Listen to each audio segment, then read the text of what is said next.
Selam arkadaşlar, hepiniz hoş geldiniz. Yeni bir video ile beraberiz ve bugün sizlerle beraber yine para kazanma videolarımıza devam ediyoruz. Yine sizlere para kazanma tavsiyeleri veriyorum. Bu tarz videolarımı gerçekten çok seviyorsunuz ve ben de devamını getirmeye çalışıyorum. Ama bazen video fikri bulmakta zorlanıyorum. Bu yüzden sizden birazcık yardım bekliyorum. Yorum kısmında bana çekebileceğim videoları veya merak ettiğiniz konuları yazarsanız gerçekten çok mutlu olurum. Girişi çok fazla uzatmayalım. Şimdi isterseniz hemen videomuza geçelim. Arkadaşlar şimdi başlıkta da görmüş olduğunuz gibi eğitim vererek internetten nasıl para kazanabiliriz? Bunun hakkında konuşacağız. Aslında tam olarak benim şu anda yapmış olduğum şeyi yapacaksınız. Peki şunu diyor olabilirsiniz. Ben hiçbir şey bilmiyorum. Yani internette anlatabileceğim ve para kazanabileceğim, yani para edecek kadar bir bilgim yok. Yani ben nasıl insanlara bir şey öğretip para kazanacağım? Bu büyük ihtimal videoyu açarken de aklınızdan geçmiştir. Öncelikle şunu kesinlikle dinlemenizi öneriyorum. Arkadaşlar ben YouTube'a girdiğim zamanlar yine bir eğitim kanalıyla giriş yapmıştım ve ben eğitim kanalını hiçbir şey bilmeden açmıştım. Yani oradan buradan yabancı kaynaklardan öğrenerek öğrendiğim şeyleri Türkçe'ye çevirip video yayınlıyordum. Yani aslında ben hiçbir şey bilmeden eğitim veriyordum arkadaşlar. Ve benim YouTube'daki ilk yıllarım bu şekilde geçti. Ama zaman geçtikçe kendimi eğittim, kendimi geliştirdim. İnternette bir sürü eğitim izledim ve bir şeyleri artık öğrenmiş oldum ve profesyonel olmak için kendimi geliştirdim. Ve bu şekilde bildiğim şeyler artık para etmeye başladı. Yani internette artık ben bu bildiğim şeyleri pazarlayabiliyorum. Yani anlayacağınız üzere internetten önce eğitim vererek para kazanmak için yapmanız gereken şey bir şeyleri öğrenmek, bir şeylerde iyi hale gelmeniz gerekiyor. Bu her konuda olabilir. Gerçek hayattan da, yani normal hayatınızdaki bir becerinizi de internette anlatarak para kazanabilirsiniz. Veya bilgisayar üzerinden yaptığınız bir yeteneğinizi, bir bilginizi de paylaşarak para kazanabilirsiniz. Peki nerelerden para kazanabiliriz? Yani eğitim vererek internette nasıl para kazanabiliriz? Bundan bahsedelim. Öncelikle çok fazla seçeneğimiz yok. Bunu söylemek istiyorum. Bana kalırsa şu an internette eğitim vererek para kazanabileceğiniz iki tane seçeneğiniz var. Birincisi Udemy, ikincisi de YouTube. Udemy'de bir eğitim seti çıkartabilirsiniz bildiğiniz bir konu üzerinde ve bunu belirlediğiniz fiyattan satmaya başlayabilirsiniz.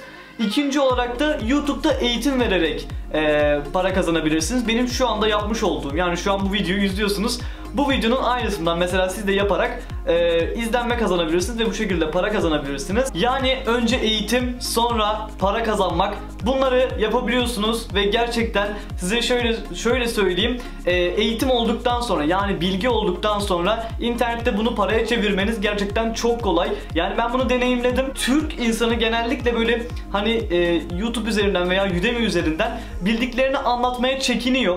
Mesela ben şu anda öğretmen olup da YouTube kanalı açan birçok insan tanıyorum ve bunlar gerçekten çok mantıklı hareketler. Çünkü gelirinizi 2 katına bile çıkartabiliyorsunuz. Hani o kadar okul okudun, o kadar kurslara gittin, o kadar dershaneye gittin, oraya gittin, buraya gittin, bir şeyler öğrendin. Yani şu an bir konuda profesyonel sayılacak düzeyde eğitim aldın, yıllarca eğitim aldın. Bu tabi her konuda olabilir. Normal okul dersleri olabilir, Photoshop olabilir, herhangi bir spor dalında bir eğitim olabilir. Bunda artık uzmanlaşmışsın. Yani yıllarca bunun dersini, eğitimini almışsın ve deneyimlemişsin. Bunun internette seni bir şekilde paylaşarak para kazanman lazım. Çünkü devir artık internet devri. Gerçek hayatta bile artık dershanelere insanlar para vermek yerine internetten, Udemy'den eğitim seti alıp kendilerini eğitmeye çalışıyorlar ve çünkü Udemy'de arkadaşlar mesela hani siz 30 lira veriyorsunuz ve onlarca videoya ulaşabiliyorsunuz. O eğitim seti içindeki onlarca videoya ulaşabiliyorsunuz. Ama dershanede mesela aylık bir para ödüyorsunuz ve çok yüksek paralar ödüyorsunuz. Hani 30 lira nerede? 2000, 3000, 5000 lira nerede? Bu yüzden insanlar genellikle artık Udemy gibi, YouTube gibi daha rahat evinde oturarak izleyebileceği, eğitim alabileceği yerleri tercih etmeye başladılar ve bence bu çok mantıklı. Hatta ilerleyen yıllarda bu çok daha yaygın bir hale gelecek bence arkadaşlar. O yüzden şu an belki değeri görülmese de fazla, İleride eğitim sektöründe Udemy ve YouTube gerçekten çok iyi yerlere gelebilecek. Kısaca özetleyecek olursak arkadaşlar, bir şeyler öğreniyorsunuz, bir şeylere zamanınızı harcıyorsunuz. Artık bunları paraya çevirmenin zamanının geldiğini düşünüyorum ben. Yani hiçbir şey öğrenmemiş olsanız bile kendinizi internette geliştire bir şeyler öğrenerek bunları da diğer insanlara öğreterek para kazanmanız mümkün.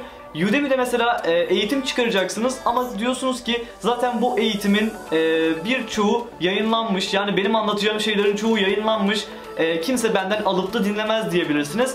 Ama bu olay böyle değil arkadaşlar. Ben de mesela Udemy'de bir eğitim seti çıkardım. Bilmeyenler varsa eğer YouTube kanal geliştirme yazarak bulabilirler. Ben de ilk eğitim setimi yayınladığım zamanlarda çoğu kişi bana demişti ki zaten bunu Afgan Rasulov yaptı, Ruhi Çenet yaptı, diğer birkaç kişi daha yaptı. Sen neden yapıyorsun? Senin yaptığın satılmaz. İnsanlar zaten öğrenecekleri kadar öğrendiler dediler. Ama bu çok yanlış bir algı arkadaşlar.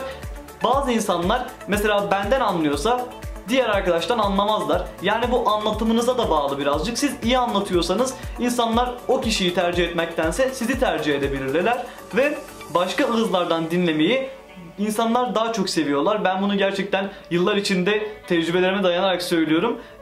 Başka ağızlardan dinlemeyi bazı insanlar daha çok seviyorlar. Yani karşıdaki kişinin ne kadar ünlü olduğu, ne kadar iyi eğitim verdiğini bazen çok takmıyorlar.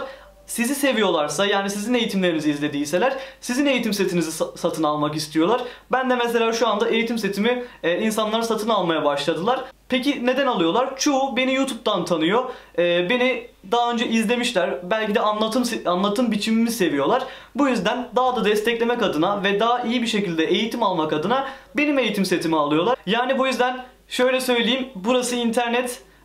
Burada her şey çok farklı ve biraz da şansınıza bağlı. Yarın bir gün ne olacağını gerçekten bilemiyorsunuz ve çok şansınıza bağlı bir ortam olarak da kalabiliyor internet. Bugünkü videomuz da bu kadardı arkadaşlar. Bu tarz videoların devamını istiyorsanız aşağıdan videoyu beğenip kanalıma abone olabilirsiniz. Bir sonraki videomuzda görüşmek üzere. Hoşça kalın.